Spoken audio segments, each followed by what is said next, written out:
Hi అండి, welcome to king crack మామ YouTube channel. ఈ రోజు మన యూట్యూబ్ ఛానల్లో లేటెస్ట్ అప్డేట్ ఏంటో తెలుసుకునే ప్రయత్నం చేద్దాము. సెన్సస్ 2027 జనాభా లెక్కలు రాబోతా ఉన్నాయండి. అయితే ఈ జనాభా లెక్కల కన్నా మీరు ముందుగానే మీ ఇంట్లో సొంతంగా మీ యొక్క ఇంటి జనాభా లెక్కల్ని మీకు మీరుగానే నమోదు చేసుకునే అవకాశం అయితే ఏప్రిల్ 16 నుంచి ఏప్రిల్ 30వ తారీఖు వరకు అయితే రాబోతా ఉంది. దీనికి సంబంధించిన పూర్తి సమాచారం తెలుసుకునే ముందు మన ఛానల్‌ని ఎవరైనా సబ్స్క్రైబ్ చేసుకోకపోతే వెంటనే మన ఛానల్ అయితే సబ్స్క్రైబ్ చేసుకోండి. పక్కన బెల్ ఐకాన్ అయితే క్లిక్ చేయండి. మీరు ఎక్కడి నుంచి వీడియో చూస్తున్నారో కింద కామెంట్ సెక్షన్‌లో కామెంట్ చేయడం మాత్రం మర్చిపోకండి. భారత జనగణన 2027 మీ భాగస్వామ్యం యొక్క ఆవశ్యకత ఎంతైనా ఉందండి.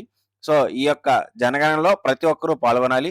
ఈ యొక్క జనగణనలో సంబంధించి మీరిచ్చే డేటా చాలా గోప్యంగా ఉంచడం జరుగుతుంది. ఇది ఏ సంక్షేమ కార్యక్రమాలకు కూడా యూజ్ చేయరండి.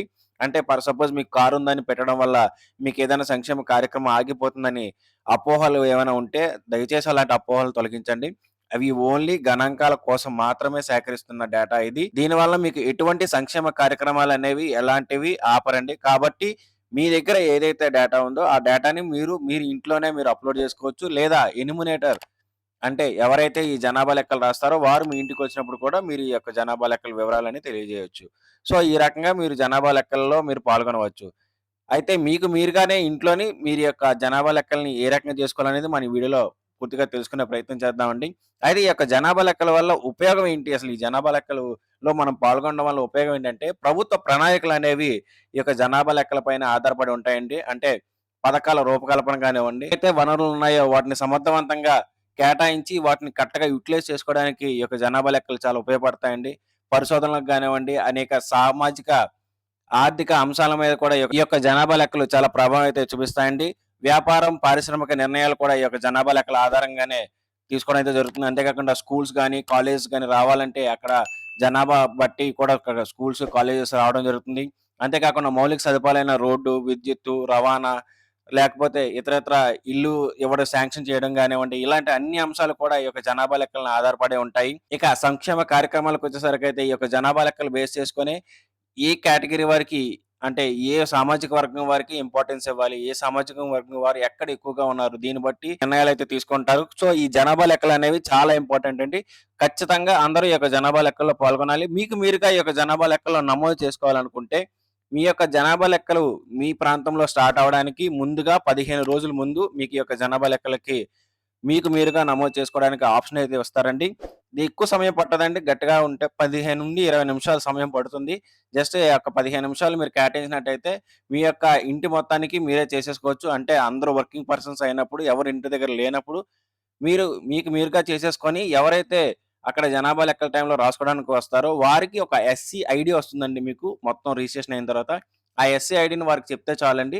మీకు జనాభా లెక్కలనేది కంప్లీట్ అయిపోతుంది. సో, కాబట్టి మీకు మీరుగా చేసుకోవాలనుకుంటే ఇక్కడ ఒక వెబ్‌సైట్ ఉందండి. ఆ వెబ్‌సైటు sc.census.gov.in అనే వెబ్‌సైట్ ఉంటుంది. ఆ వెబ్‌సైట్‌లోకి మీరు లాగిన్ అయిన తర్వాత మీరు ఏదైతే రాష్ట్రం ఉన్నారో లేదా కేంద్ర పాలిత ప్రాంతంలో ఉన్నారో ఆ యొక్క ఆప్షన్‌ని సెలెక్ట్ చేసుకొని అంటే మీ యొక్క రాష్ట్రాన్ని సెలెక్ట్ చేసుకొని కిందన ఉన్న క్యాప్చర్ అనేది ఉంటుందండి. ఆ యొక్క క్యాప్చర్‌ని ఎంటర్ చేసిన తర్వాత మీకు స్క్రీన్ అనేది రియాలిటీలో ఇలా ఉంటుందండి. ఇక్కడ మీరు స్టేట్ అనేది సెలెక్ట్ చేసుకొని క్యాప్చర్ అనేది ఎంటర్ చేసి వెరిఫై మీద కొట్టగానే నెక్స్ట్ ప్రాసెస్‌కెళ్తుందండి. ఇక్కడ ఏం లేదండి. కుటుంబ యజమాని ఎవరైతే ఉన్నారో వారి పేరనేది ఎంటర్ చేయాలండి.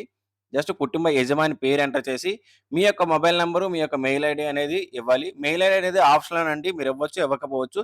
కానీ మెయిల్ ఐడీ ఇవ్వడం వల్ల ఏంటంటే ఇంతకుముందు నేను చెప్పిన ఎస్‌సి ఐడీ ఏదైతే ఉందో అది మీ మెయిల్‌కి కూడా రావడం జరుగుతుందండి. అంటే మొబైల్‌లో ఎస్ఎంఎస్ అనేది ఎప్పుడైనా డిలీట్ అయిపోవచ్చు. మెయిల్‌కి కూడా ఈ యొక్క కోడ్ రావడం వల్ల మెయిల్‌లో కూడా ఈ యొక్క కోడ్ అనేది అవైలబిలిటీగా ఉండడం వల్ల మీకు సేఫ్‌గా ఈ యొక్క ఎస్‌సి కోడ్ అనేది మీకెప్పుడూ ఉంటుందండి. సో, ఇక మీ యొక్క మొబైల్ నంబరు, మీ యొక్క మెయిల్ ఐడీ ఇచ్చిన తర్వాత సమర్పించు మీద క్లిక్ చేసిన తర్వాత అక్కడ భాష సెలెక్ట్ చేసుకోమంటుందండి. అంటే మీరు క్వెషనరీ ఉంటుంది కదా! 34 క్వెషన్స్ ఉంటాయండి. ఈ 34 క్వెషన్స్ ఏ లాంగ్వేజ్‌లో మీకు కావాలి అని చెప్పేసి అడుగుతుంది. తెలుగైతే తెలుగు సెలెక్ట్ చేసుకుంటారు. ఇంగ్లీష్ అయితే ఇంగ్లీష్ సెలెక్ట్ చేసుకుంటారు. అలాగే మీకు ఏ భాష అర్థమైతే ఆ భాషననేది సెలెక్ట్ చేసుకోవాలి. అయితే ఇక్కడ ముఖ్యంగా గుర్తుపెట్టుకోవాల్సిందేంటంటే ఒక్కసారి భాష ఎంచుకున్న తర్వాత మళ్ళీ భాష మార్చుకోవడానికి అవ్వదండి. సో, కాబట్టి ముందుగానే సెలెక్ట్ చేసుకునేటప్పుడు భాష అనేది మంచిగా ఎంచుకోండి. భాష ఎంచుకున్న తర్వాత మీ యొక్క మొబైల్ నంబర్‌కి ఒక ఓటీపీ అనేది వస్తుందండి. ఆ ఓటీపీ అనేది ఎంటర్ చేసిన తర్వాత మీకు స్క్రీన్ అనేది ఓపెన్ అవుతుంది. ముందుగా మీరు మీ యొక్క పిన్ కోడ్ నంబర్‌ని, జిల్లాని, మీ యొక్క గ్రామాన్ని, ప్రదేశాన్ని తర్వాత ల్యాండ్‌మార్క్‌ని ఇచ్చినట్టయితే మీకొక మ్యాప్ అనేది ఓపెన్ అవుతుందండి. రియాలిటీలో ఈ రకంగా ఉంటుందండి.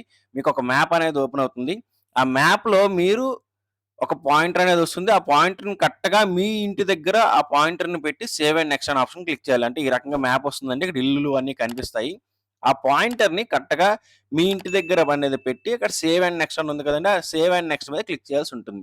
ఇలా సేవ్ అండ్ నెక్స్ట్ మీద క్లిక్ చేసిన తర్వాత కొన్ని వివరాలైతే అడగడం జరుగుతుందండి. అంటే మొత్తం ఎంతమంది ఉంటున్నారు? ఎన్ని గదులున్నాయి? వాటర్ ఫెసిలిటీ ఏ రకంగా ఉంది? హౌస్ అనేది ఏ రకంగా ఉంది? ఇలా కొన్ని రకాల క్వెషన్స్ అనేవి అడగడం జరుగుతుందండి. ఈ క్వెషన్స్ అన్ని ఫిల్ చేసిన తర్వాత మీకు ఫైనల్‌గా మొత్తం అన్ని మీరు ఫిల్ చేసిన క్వెషన్ అన్నిటితో పాటు ఒక రూపకల్పన అయితే మొత్తంగా చూపించడం జరుగుతుంది. ఇందులో ఏమైనా తప్పులు ఉన్నట్లయితే అక్కడ ఎడిట్ అనే ఆప్షన్ ఉంటుందండి. ఆ ఎడిట్ అనే ఆప్షన్ మీద క్లిక్ చేసి మళ్ళీ మీరు సవరణలనేవి చేయించుకోవచ్చు. ఈ సవరణలనేవి చేసిన తర్వాత సేవ్ యాస్ డ్రాఫ్ట్ మీద క్లిక్ చేయొచ్చు. లేదా అక్కడ సమర్పించు అని మీద క్లిక్ చేసిన వెంటనే అంటే సబ్మిట్ అని క్లిక్ చేసిన వెంటనే ఫైనల్‌గా సబ్మిట్ అయిపోయి మీకొక 12 అంకెల ఒక ఎస్‌సి కోడ్ అనేది రావడం జరుగుతుందండి. ఎస్‌సి ఐడీ అంటారు దీన్ని. 12 అంకెల ఎస్‌సి ఐడీ అనేది వస్తుందండి. ఇది మీకు మెసేజ్ కూడా వస్తుంది. మెయిల్‌కి కూడా మెయిల్ అనేది రావడం జరుగుతుంది. ఇగో ఈ రకంగా సబ్మిటెడ్ సక్సెస్‌ఫుల్ అని చెప్పేసి వచ్చి మీకొక కోడ్ అనేది రావడం జరుగుతుందండి. ఈ కోడ్ అనేది మీకు మెయిల్‌కి కూడా వస్తుంది. మీకు మొబైల్‌లో కూడా వస్తుంది. ఈ యొక్క కోడ్‌ని మీకు ఎప్పుడైతే మీకు ఎలిమినేటర్ మీ ఇంటి దగ్గరలోకి వస్తారో వారికి జస్ట్ ఈ కోడ్ చెప్తే చాలండి. వారు ఈ కోడ్‌ని ఎంటర్ చేసుకొని వెంటనే కంప్లీట్ అయితే అయిపోయినట్టు వాళ్ళు టిక్ అనేది పెట్టుకుంటారు. కానీ ఖచ్చితంగా కోడ్ వారికి చెప్పాలండి. చెప్పినప్పుడే మీ జనగణన అనేది కంప్లీట్ అయినట్టు. అంటే జనాభా లెక్కలు అనేది కంప్లీట్ అయినట్టు. ఎక్కడ రిజిస్టర్ అయినంత మాత్రాన కంప్లీట్ అయినట్టు కాదు. సో, ఖచ్చితంగా మీరు ఆ కోడ్‌ని మాత్రం మీ మొబైల్‌లో సేవ్ చేసుకోండి. అలాగే మీ వాట్సాప్‌లో సేవ్ చేసుకోండి. అలాగే మీ మెయిల్‌లో కూడా సేవ్ చేసి పెట్టుకోండి. ఎక్కడైనా పుస్తకంలో రాసి సేవ్ చేసుకుంటే వెంటనే వారు వచ్చిన వెంటనే వారికి తెలియజేసినట్టయితే వారు ఈ యొక్క కోడ్‌ని ఎంటర్ చేసుకొని ఫైనల్ సబ్మిట్ అనేది చేయడం అయితే చేస్తారండి. అయితే ఇక్కడ అందరూ తెలుసుకోవాల్సిన ముఖ్యమైన విషయం ఏంటంటే ఆంధ్రప్రదేశ్ వారికి ఈ యొక్క సెల్ఫ్ రిజిస్ట్రేషన్ అనేది 16/4/2026 నుంచి 30/4/2026 మధ్యన జరుగుతుందండి. అదే తెలంగాణ వారికైతే 26/4/2026 నుంచి 10/5/2026 మధ్యన జరుగుతుందండి. కాబట్టి ఈ డేట్‌ల్లో మీరు సెల్ఫ్ ఎన్యూమరేషన్ అనేది చేసుకోగలరండి. అంటే మీకు మీరుగా మీ యొక్క జనాభా లెక్కల్ని నమోదు చేసుకోగలరు. ఈ సమయంలోనే అవుతుందండి. ఈ సమయం తర్వాత డైరెక్ట్‌గా ఎవరైతే జనాభా లెక్కలు రాసుకోవడానికి వస్తారో వారు చేస్తారండి. అప్పటి వరకు మాత్రం ఇందులో అవుతుంది. ఆ తర్వాత సెల్ఫ్‌గా చేసుకోవడానికి అవ్వదు. కాబట్టి ఎవరైనా సెల్ఫ్‌గా చేసుకోవాలనుకుంటే ఈ డేట్‌లోనే చేసుకోండి. అసలు ఇందులో ఏ రకమైన క్వెషన్‌లు అడుగుతారని చెప్పేసి ఆల్రెడీ నేను వీడియో అనేది చేసి అప్‌లోడ్ చేసున్నానండి. ఎవరైతే ప్రైమ్ మెంబర్స్ ఉన్నారో వారికి ఆ వీడియో అనేది కంప్లీట్‌గా ఇప్పుడు కనిపిస్తుంది. అయితే ఎవరైతే ప్రైమ్ మెంబర్స్ కారో వారికి ఈ యొక్క వీడియో అనేది నెక్స్ట్ రోజున మీకు డిస్‌ప్లే అవుతుందండి. ఆ వీడియోని చూసినట్టయితే అసలు ఇందులో ఏ క్వెషన్‌లు అడుగుతున్నారు? అందులో ఎలాంటి ఆప్షన్స్ ఉంటాయి? అందులో ఎలాంటి ఆప్షన్స్ అనేవి సెలెక్ట్ చేసుకోవాలి? ఏ రకంగా సబ్మిట్ చేయాలని చెప్పేసి పూర్తి వివరాలైతే అందులో ఉండడం జరుగుతుందండి. కాబట్టి ఈ వీడియోని కూడా కంప్లీట్‌గా చూడండి. చూస్తే మీకు మొత్తంగా అర్థమవుతుంది. అర్థమైన వెంటనే మీరు సెల్ఫ్ ఎన్యూమరేషన్ అనేది చేసుకోవచ్చు. ఇదండి ఈరోజు వీడియో. ఈ వీడియో గనుక మీకు నచ్చినట్లయితే లైక్ చేయండి. మీ ఫ్రెండ్స్ అందరికి వాట్సాప్‌లో వీడియోని షేర్ చేయడం మాత్రం మర్చిపోకండి. మన ఛానెల్‌ని సబ్స్క్రైబ్ చేసుకోండి. Thank you for watching.